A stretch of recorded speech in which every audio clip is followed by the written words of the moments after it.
Ik ben op het 80-jarig juriersfeestje van Klaas Bruusma. Net de drugsbaron, maar de oerzetter van de klassieke en historische teksten in het Fries. Er is een naaiboek en er is feest. Maar laten we eerst even zien wat we nog meer in de kaarroute hebben. We binnen bij de repetities van Robin Hood, de grote jubileumproductie van de Harmonie. Ze sierten al bij De Wereld Draait Door. Wij wienen in Amsterdam. Ook wienen we in Scheveningen. Opera Spanga dot Tosca van Puccini en dan als een one-woman opera.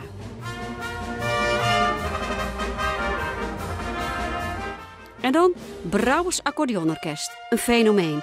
Liek als de dirigent, componist Johan de Wit. Heeg tijd voor een portret van deze man en zijn orkest. Ja, er komt een koffer vol bekende Nederlanders om te passen. Ze maken ik al goed reclame. En de Schouwburg wordt volslijn in middeleeuwse sferen gebracht.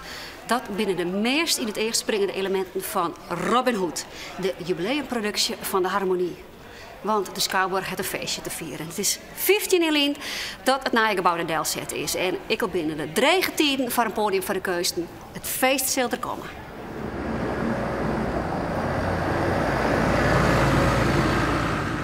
In de week van 10 tot 20 februari vindt hier de voorstelling Robin Hood plaats. Dat is een voorstelling speciaal gemaakt voor de Harmonie.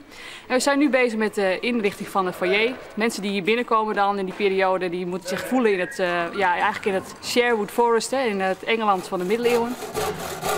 15 jaar geleden heeft koningin Beatrix de nieuwe Harmonie geopend. Dat hebben we 10 jaar geleden ook gevierd met een voorstelling met Minnie en Maxi. En de Aston Brothers, was variété à la carte was het destijds. En toen was dat zo'n succes, toen hebben ze besloten we gaan het elke 5 jaar doen. En dat is de reden waarom we dit jaar weer een voorstelling hebben, zelf produceren. We hebben daar een regisseur bij gezocht, Titus Stiel Groenestegen. Heeft zijn roots in Friesland. En tijdens de eerste brainstorm met Viggo Waas en Peter Heerschop en de Harmonie kwam heel snel naar voren van we zitten in de tijd van de kredietcrisis, bankencrisis. Toen was ook de debacle van de DSB-bank. Nou, dat wat brainstormt komt heel snel op Robin Hood, de rijke stelen van de armen. En zo is het eigenlijk het verhaal ontstaan. Het is ook een beetje een speciale dag voor je beiden. Want, mag jij beantwoorden? Vertel eens. Nou, we gaan vandaag naar Amsterdam omdat we natuurlijk heel nieuwsgierig zijn wat het gaat worden. Want zo hebben we het afgesproken. Ze gaan eerst 3 weken in Amsterdam repeteren. Daar hebben wij ook repetitieruimte geregeld. En vandaag gaan we dus echt een stukje zien. Wij worden natuurlijk nu wel heel nieuwsgierig van wat gaat het worden. Amsterdam. In een oude snobbersgoedfabriek binnen 12 acteurs warber om deze speciale toneelvoorstelling vorm te aan. Klinkende namen als Paul van Vliet, Peter Heerschop en Erik van Muiswinkel binnen hier aan het repeteren. Nog net alles is al wanneer het wij erbij binnen. En daardoor kunnen we mooi even zien hoe het stuk stadig gewoon daar staan komt. Maar er zit wel druk op het shuttle, want de ploeg gaat in totaal maar 3 weken de tijd om alles voor de première klaar te krijgen. Dan komt het er allemaal uit en dan krijg je de overwinning. Regisseur Titus Stiel Groenestegen had deze club acteurs bij elkaar garren en vertelt hoe dat stuk bij de repetities ontsteert. Het verhaal van Robin Hood is vaak net in je verhaal. Er binnen allerlei soorten versies van, binnen eigenlijk allerlei oude ballades. Dus iedereen mag eigenlijk met Robin Hood doen wat hij wil. En wij doen dat ik. Dus wij maken er uw eigen stuk van. En het is wel een beetje nuver nou en dan. En om te laten zien. Een beetje Monty Python-achtig, denk ik. Verhoogde belastingen. Voer mijn plannetje uit.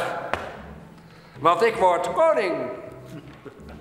En dan koning! sta je hier al en dan sta je hier om te zoenen. Ik word koning. Dit is zo'n raar comedy-tijd dingetje. Koning! Dat denk ik heel slim. En zo gaan we doen, chef, en niet anders. Verhoogde belastingen en voer ons plannetje uit. Nu krijg je Marianne en Isabel. Ik vind het een enorme eer om hier tussen te staan en mee te doen met zo'n cast. Je bent een beetje een vreemde eet in de bijt, altijd, in je eigen omgeving. Ali B, de rapper, altijd druk en nu kom je met nog zo'n groep autisten. Marianne is niet aan te spreken.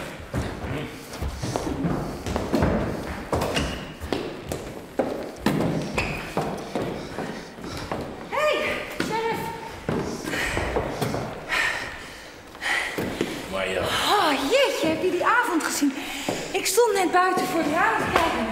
Heb je die zonsondergang gezien? Ik geef het Titus ook te doen, omdat wij zijn allemaal toch wel eigenwijs. En het zijn allemaal makers die meedoen. Dus er staan ongeveer 100 kapiteins op één schip. Dus om daar een lijn in te vinden en dat ook nog een soort nieuwe twist te geven. En ook verbonden moet zijn aan de gelegenheid. En dat in 3 weken, dat is wel een hele klus. Orde, orde! Voorzitter. Hele goedemorgen. Goedemorgen. De zitting is geopend. Maar een dweil op een kop op het podium. Ja, ik speel rechter en dat is gemaakt van ik denk van een oude badmat en een tapijt.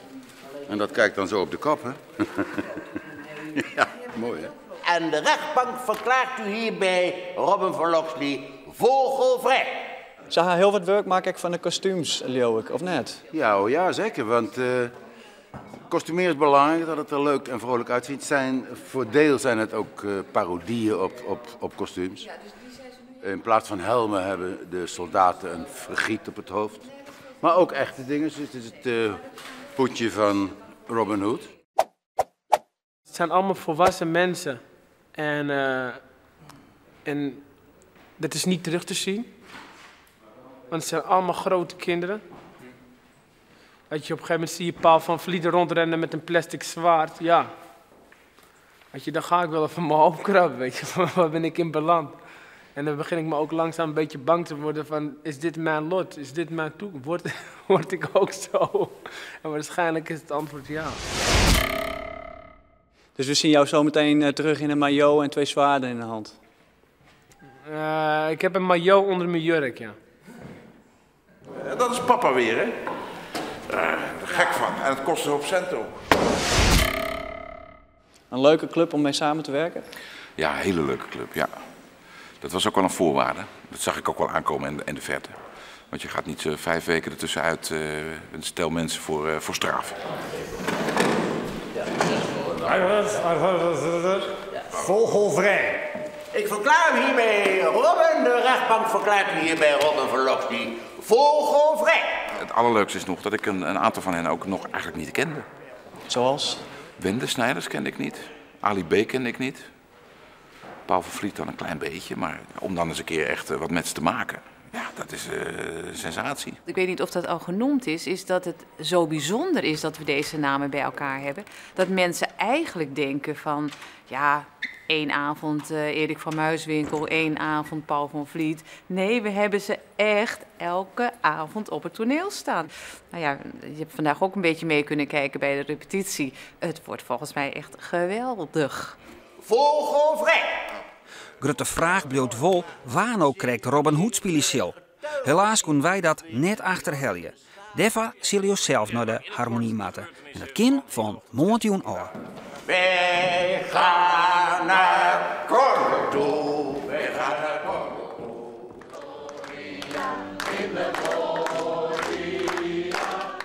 Waarom op het Jiddischfeestje van Klaas Bruinsma in Tresor organiseren troch zijn uitjouwerij Elixir. Liek als wanneer op een lood weergalmjende igge van zeewiet weeg na weeg hem verheft.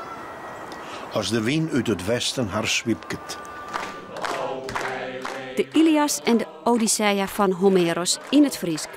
Dat is het werk dat Klaas Bruinsma misschien wel de meeste bekendheid en erkenning van verworven had.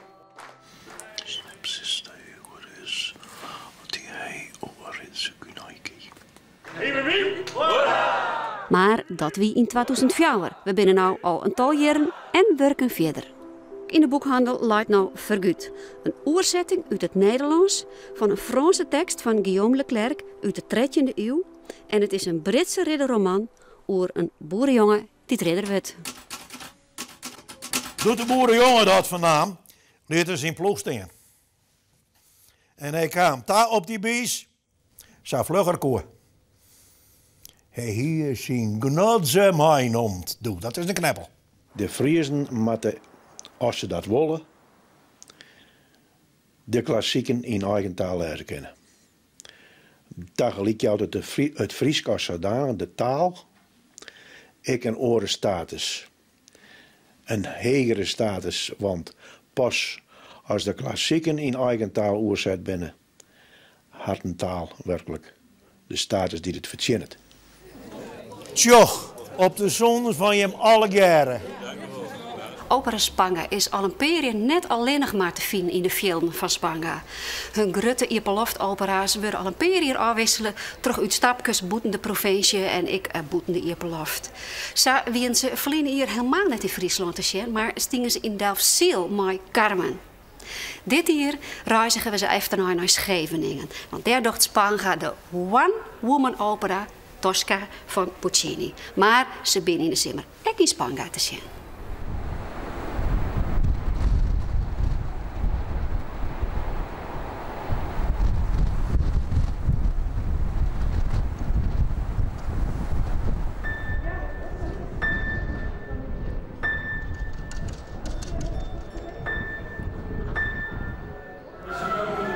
Oké, jongens, stilte.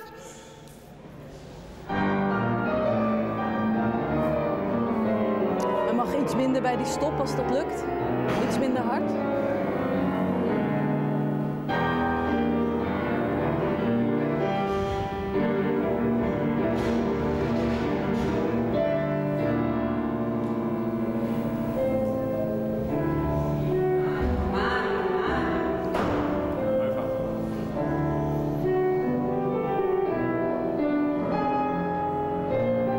Opera Spanga is ver van huis.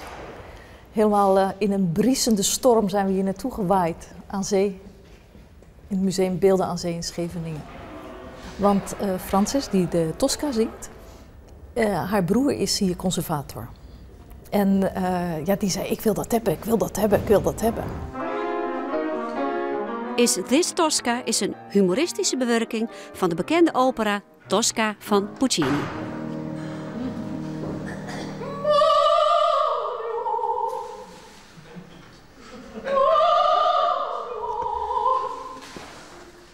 Het verhaal gaat over de operasjongeres Tosca die vereerlijk wordt op kunstschilder Mario.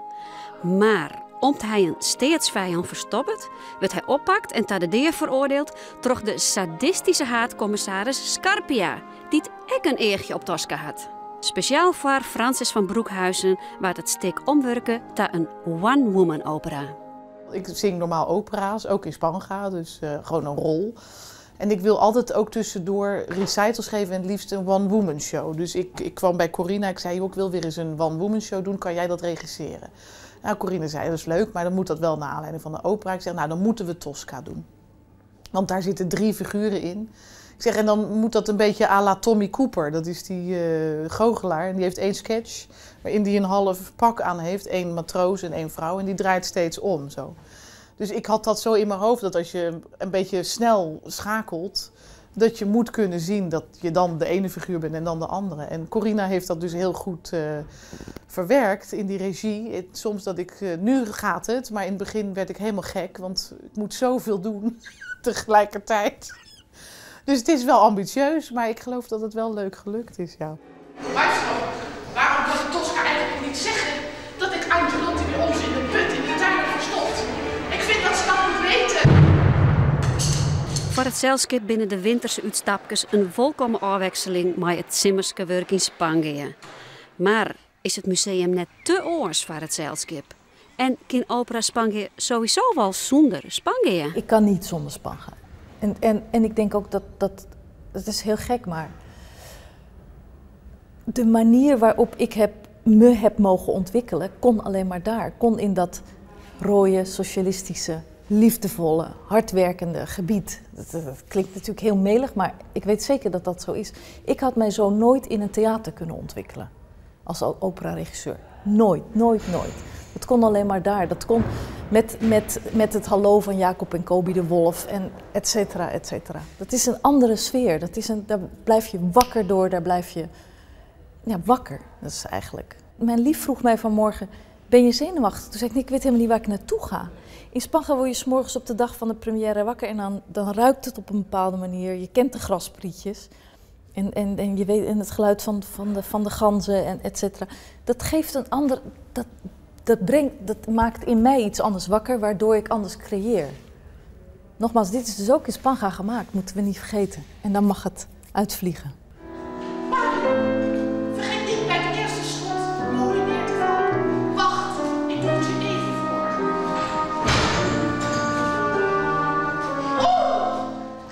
Spanga heeft enorm familiegevoel. Ik pas daar heel erg thuis, omdat ik hou niet zo van die... Ik hou wel van chic en netjes en goed opera maken, maar ik ben niet zo van status en highbrow en onzin buiten opera om. Daarom vind ik het daar prettig, omdat het gewoon hard werken is. We sjouwen allemaal die banken mee, ik ook, bij wijze van spreken. En dat is leuk, je maakt samen met elkaar dat product. En ik zing dan nu als enige alle rollen, maar iedereen die er omheen loopt, ja, dat is natuurlijk net zo belangrijk. Voor alle liefhebbers is Opera Spanga van het Zimmer gewoon weer in Friesland te zien. Maar liefst 8 weken lang spelen ze Falstaff van Verdi. Dus wij staan van de zomer, gaan we in première met Falstaff, weer een Italiaan. In een hele andere setting dan we hem in 97 hebben gedaan. En dat moet gewoon ook weer daar. Ik kan niet zonder.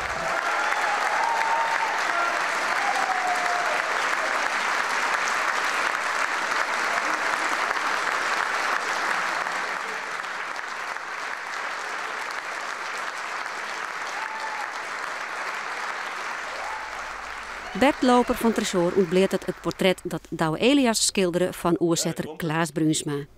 Klaas Bruinsma. Maar liefst 2 keer kreeg hij de Grutte Oba Postma-prijs. En hij werd onderscheiden met de zilveren anjer van koningin Beatrix. Ik vond het een hele bijzondere ondervinding om jou voordragen te jaren. Dat heb ik nog nooit gehad. Ik zit te wachten op een luisterboek van jou. Nou, dat mag wel. Als er een uitjouwer van worden kan. Het is weer, literatuur is, en net omdat ik het zeg, maar dat weet men uit de ondervinding, een zaak van een betrekkelijk lidspubliek, leespubliek. Maar het gaat bij de literatuur net om de kwantiteit, maar alleen om de kwaliteit. Het hoeveelste boek is dit nou, wat je oorzet had? Ik weet het net zo uit te hollen, maar het is een hele protte. Ik ben de tellus haast kwijtrekken. En je hebt Sjoen en jij kennen al het eerst dat ik onder de uitjouster mijn nijste oorzetting van een middeleeuwse ridderroman onben ha. Dus ik ga terug bij Leven en Welwezen. En ik hoop je, om het in stil te blijven van de ridders, ik hoop je in het harnas te sterren. We gaan nu naar het Brouwers Accordeonorkest. En dat is een bijzonder orkest, omdat ze het dregere werk net uit de waai gaan. Els kan wel een Schotse traaien spelen of een shanty, maar wat zij doen, daar komt wel wat meer bij zien. Daar komen snijn, jouwen ze een concert. Mooi werken van Edvard Grieg en Cesar Frank en mooi muziek van haar eigen Hotse Jelsma. Wij winnen bij een repetitie. Johan de Wit is dirigent van het verneemde Brouwers Accordeonorkest. Oprichtte in 1954 door de verneemde accordeonpedagoog Marten Brouwer van Gietjerk. Een toporkest werd alleenig Brouwers beste leerlingen een plakje in krijgen. Johan de Wit is daar een van. BAC, Brouwers Accordeonclub. Dat is de eerste foto waar ik met Brouwer op steen. Wij speelden een soort duo. Dat was een van zijn sterke punten.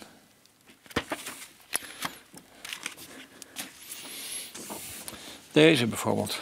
Ja? Dit is in april 1964.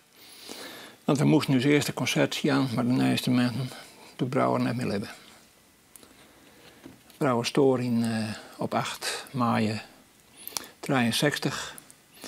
En 2 oktober in dat jaar kwamen de instrumenten alweer. En zo dirigeerde ik toe.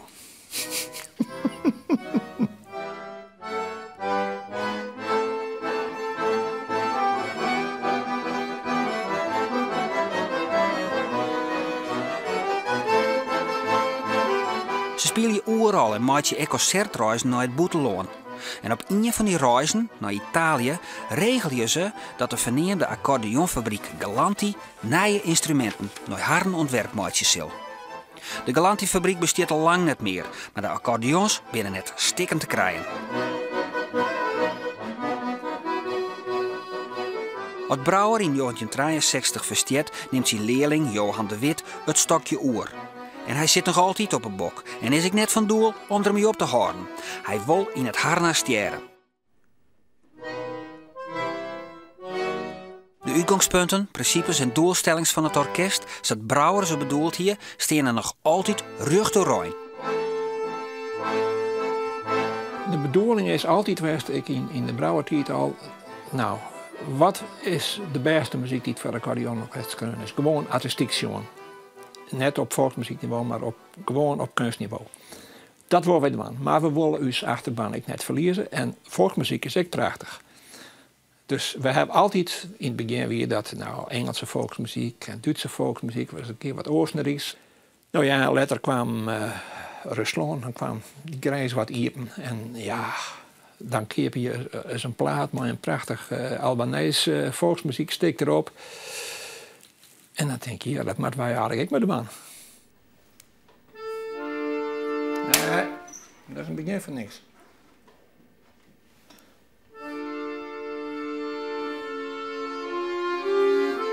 Een van de stukken die ze snel spelen is Woorden, een in een Noors dialect skreun gedicht, op muziek zet door Edward Grieg en van bijzondere betjutting voor het orkest. Ze hebben het lange tijd net spelen kennen. Het gaat over het opkomen van de maaitijd. En de tekst houdt ik in van misschien is dit mijn laatste maaitijd.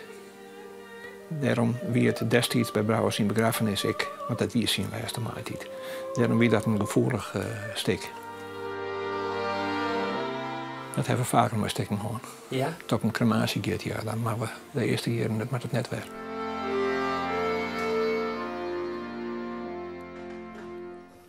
Er is wel genoeg daarvoor, ja. Alleen nog, ja, de meeste jongeren die zetten net 4 genoeg terug om op de top te komen. Dus het niveau waarop wij ons bewegen, daar is moeilijk juist wat te krijgen. Mensen horen jij erop. Ja, ja. En mensen heb ik vaak nog orenhobby's en zo. Dus echt de terugzetters, zag dat je echt iets weer, ja, je hebt maar één hobby en dat wie de muziek en daar ging je alles verroer.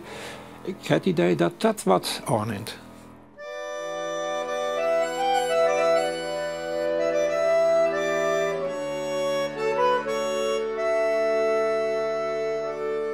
Halse Jelsma die had een stukje fjouwer beelden op basis van beelden van Arne Woudwijk. En een van die beeldengroepen is het dan is Inquisitie. En in die Inquisitie heb je 3 lagen, zeg maar, in het orkest. Eén is de priester-inquisiteur die de vragen stelt en die de veroordeling maakt. Eén is de beul en één is het slachtoffer.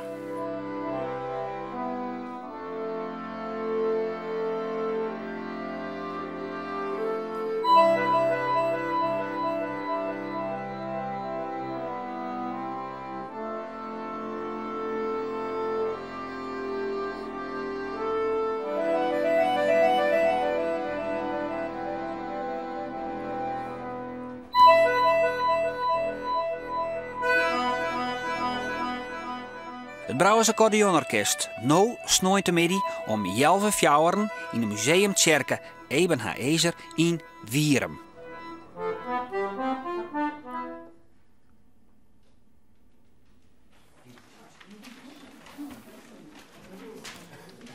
Dit is Minus, zou jij er wat in schreeuwen willen? Ja, wis, wil ik dat waan. Zo, dat stiert. Een signeerde Klaas Bruusma, die is goudwurg. En is het net, dan wordt het nevens mij wel. Wij zijn na je week weer, maar onder andere schilder Rudy Stuwe en fotograaf Menno de Boer. En nog horen mooie zaken. Oh nee, weekend.